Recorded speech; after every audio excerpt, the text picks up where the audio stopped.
मैं Kapil Chaudhary, red cross society का editor.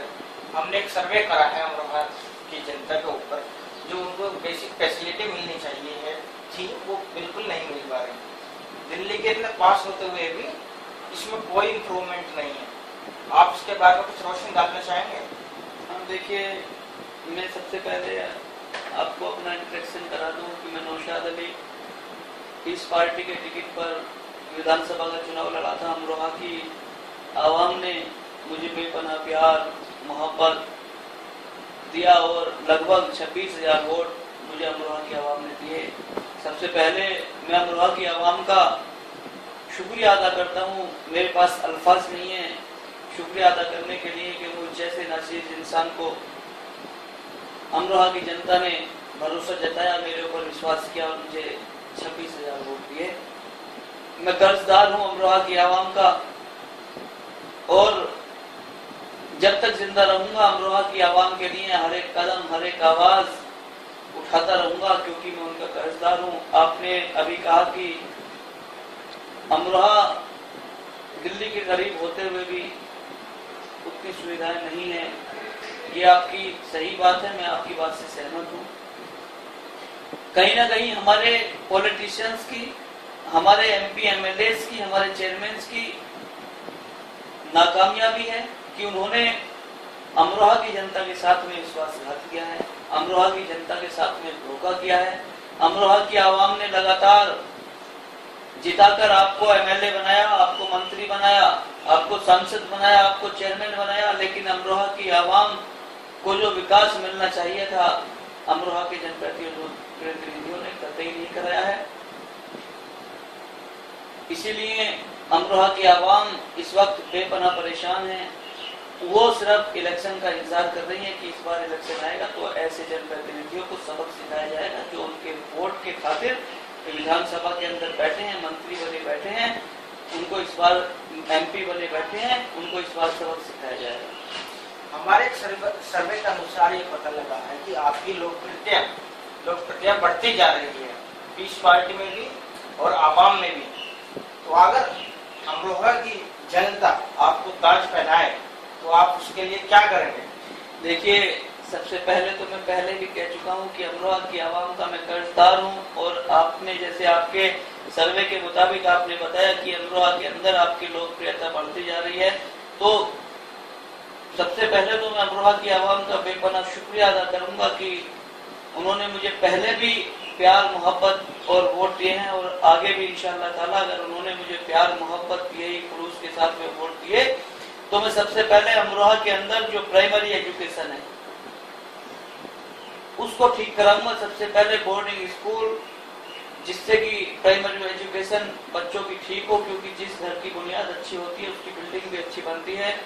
और प्राइमरी बोर्डिंग स्कूल के बाद सबसे ज्यादा मेरा जो फोकस रहेगा वो अमरोहा की जल निकासी के लिए, अमरोहा के अंदर एक मेडिकल कॉलेज बनेगा, अमरोहा के अंदर एक इंजीनियरिंग कॉलेज बनेगा, जिससे कि हमारे शहर के बच्चे इंटरमीडिएट की परीक्षा पास करने के बाद, 12th पास करने के बाद इंजीनियरिंग और डॉक्टरी का कोर्स करने के लिए दर्जन की ठोकरें खाते हैं, उससे बच सके।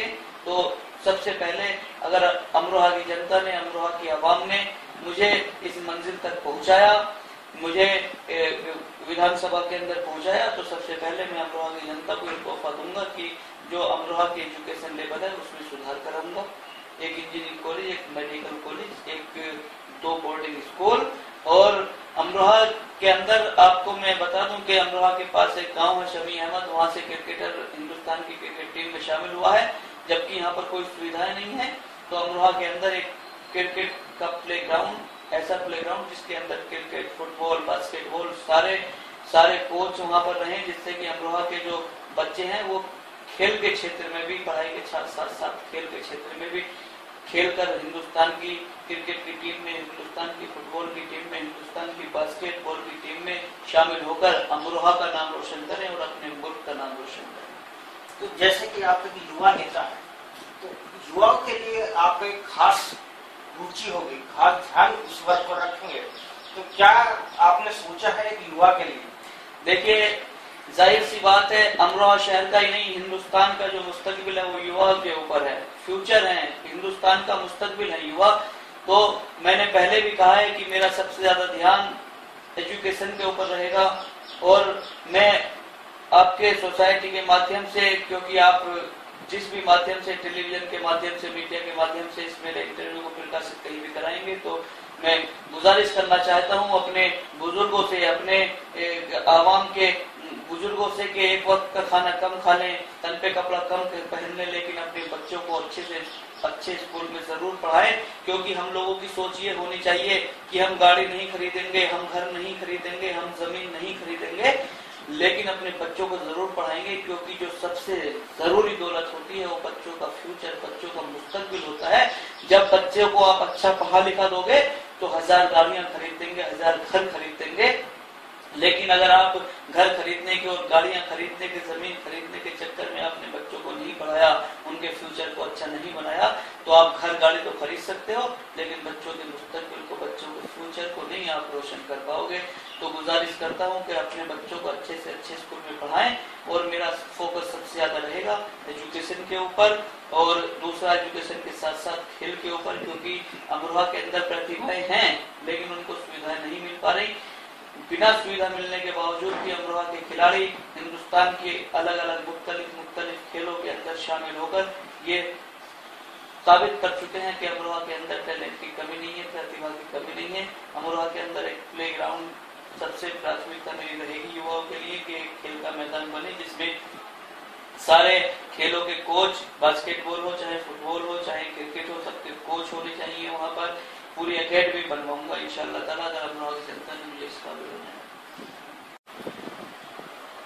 तो नौशाद जी, हमने अपने सर्वे में ये भी देखा गया है कि अमरोहा से दिल्ली बहुत यात्री, लाखों यात्री, हजारों यात्री ट्रैवल करते हैं, लेकिन कोई भी एक बड़ी ट्रेन यहाँ पर नहीं रुकती, उसका क्या कारण है? देखिए, इसके बारे में आप बिल्कुल सही फरमा रहे हैं कि अमरोहा से दैनिक यात्री हजारों की तादाद में दिल्ली जाते हैं, दिल्ली से व्यापार करते हैं।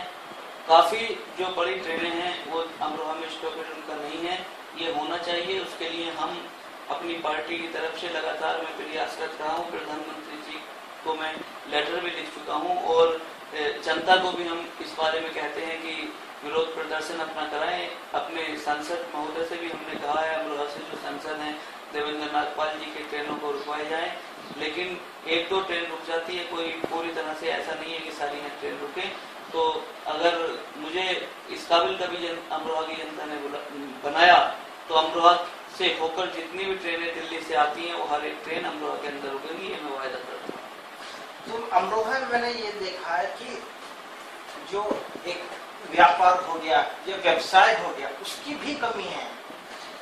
बिल्कुल आप सही फरमा रहे हैं। अमरोहा के अंदर ढोलक का व्यापार होता था, ढोलक के बाद कॉटन वेस्ट का व्यापार अमरोहा के अंदर बड़े पैमाने पर होता था, लेकिन अमरोहा के पॉलिटिशियनों ने अधिकारियों को भेज कर ढोलक के कारोबार को नस्ते-नाबूद करा दिया। जितनी 12 मशीनें लगी हुई थी सारी उखड़वा दी गई, उनसे मंथलियां बांध दी गई, उतने लोगों की कमाई होती नहीं थी। अधिकारी लोग इतने पैसे उनसे मंथली के रूप में, महीने के रूप में मांगते थे, तो ढोलक का कारोबार भी नस्ते-नाबूद हो गया। और अब जो कॉटन वेस्ट का उद्योग है वो भी बिल्कुल अपने लास्ट कगार पर चल रहा है। कॉटन वेस्ट से लाखों लोगों की रोजगार जुड़ा हुआ है, लेकिन अमरोहा के पॉलिटिशियन उनका पूरी तरह से उनको सुरक्षा नहीं प्रदान कर पा रहे।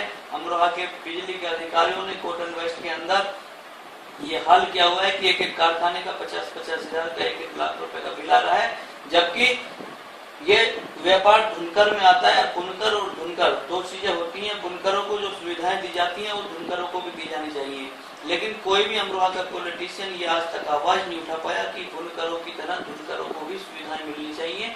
अगर बुनकरों की तरह धुनकरों को सुविधाएं मिलेंगी तो उनको बिजली का बिल माफ हो जाएगा, उनको बहुत सारी और सुविधाएं मिलेंगी, और जो धुनकर ये हमारा व्यवसाय है, जो कॉटन वेस्ट का हमारा उद्योग है, ये पूरी तरह से फूले फलेगा और अमरोहा के लोगों को रोजगार मिलेगा। लेकिन कोई भी नेता इस बारे में नहीं सोच पा रहा। इसी वजह से अमरोहा के कॉटन वेस्ट की मंडी का हाल बहुत बुरा चल रहा है।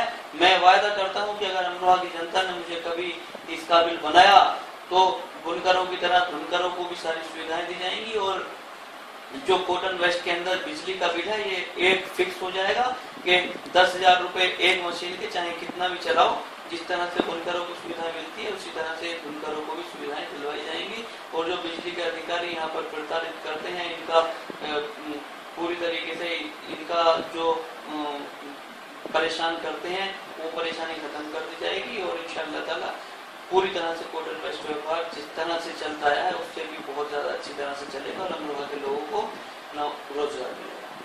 तो अमरोहा में और कई ऐसे व्यवसाय होंगे जो इस प्रकार से खत्म हो चुके हैं, बिल्कुल आखिरी कगार पर है। आप अगर जनता ने मौका दिया तो नए नए क्या आप व्यवसाय लाएंगे जिससे जनता को थोड़ा आराम मिले? हाँ, देखिए मेन जो यहाँ का उद्योग था, ढोलक का कारोबार था, वो बंद करा दिया है। बीड़ी का बहुत बड़ा कारोबार था, वो बहुत कम हो चुका है। कॉटन वेस्ट का कारोबार था, वो कम हो चुका है।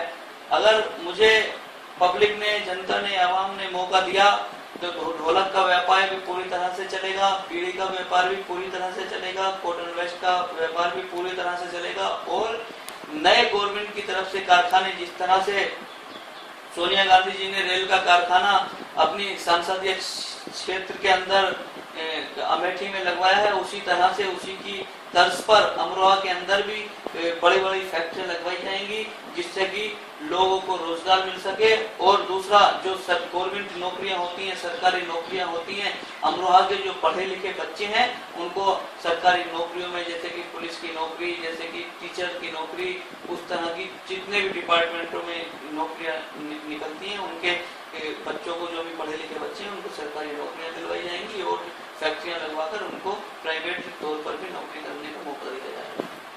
मैंने ये देखा है कि जैसे सरकारी नौकरी होती है, पुलिस की भर्ती हो गई या कोई भी भर्ती होगी, उसमें करप्शन बहुत चरम सीमा पर है। हर पुलिस वाला रिश्वत लेता है, भाई मैं इसको करा दूंगा। देखिए, नौशाद अली के बनने के बाद भ्रष्टाचार तो खत्म ही हो जाएगा, क्योंकि ना मैं भ्रष्ट हूँ ना मैं भ्रष्टाचार करने दूंगा।